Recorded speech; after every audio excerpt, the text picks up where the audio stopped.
Ce qu'on propose, c'est de faire le tour complet. C'est désormais un havre de paix où les oiseaux sont rois. 60 hectares d'eau et de verdure en contrebas de la centrale de Lucie, le paradis des promeneurs. Là, on voit des arbres, on voit un plan d'eau. Avant, c'était un territoire complètement noir, avec des failles, des monticules liés à l'exploitation minière. Difficile d'imaginer en effet qu'ici, 2000 tonnes de charbon étaient extraites chaque jour. L'exploitation du gisement à ciel ouvert a duré 2 décennies jusqu'au tout début des années 2000. C'était impressionnant puisque c'était très grand et c'était tout sous forme d'étages avec des camions énormes. Béatrice vient ici depuis une quinzaine d'années. Elle a donc vu le site se transformer progressivement. Je trouve que c'est très intéressant. Puis bon, c'est le patrimoine local, hein.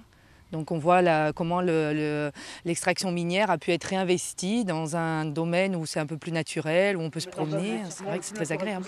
Pourtant, à bien y regarder, les stigmates de la mine sont toujours là. Le lac masque l'immense trou béant aux allures de cratères lunaires laissés par les excavations successives. Et sur ses flancs, les paliers en terrasse ont été transformés en amphithéâtre naturel. Il n'aura fallu que 5 à 6 ans pour que la nature reprenne ses droits. D'ici, on voit une dizaine d'espèces complètement différentes. À côté de la marguerite, il y a la Tennessee qui va fleurir jaune d'ici un mois et demi. Il y a des pois de senteur. Des essences pionnières qui ont colonisé le site sans intervention de l'homme, mais dont l'expansion est désormais maîtrisée par la communauté urbaine du Creusot-Monceau, propriétaire du site depuis 2003. On la trouve beaucoup dans le Morvan, qui fleurit jaune. C'est facile d'accès aussi bien avec les enfants et tout. On peut marcher facilement, c'est plat, donc non, c'est très bien et c'est très joli. J'envisage bien de revenir avec ma petite famille.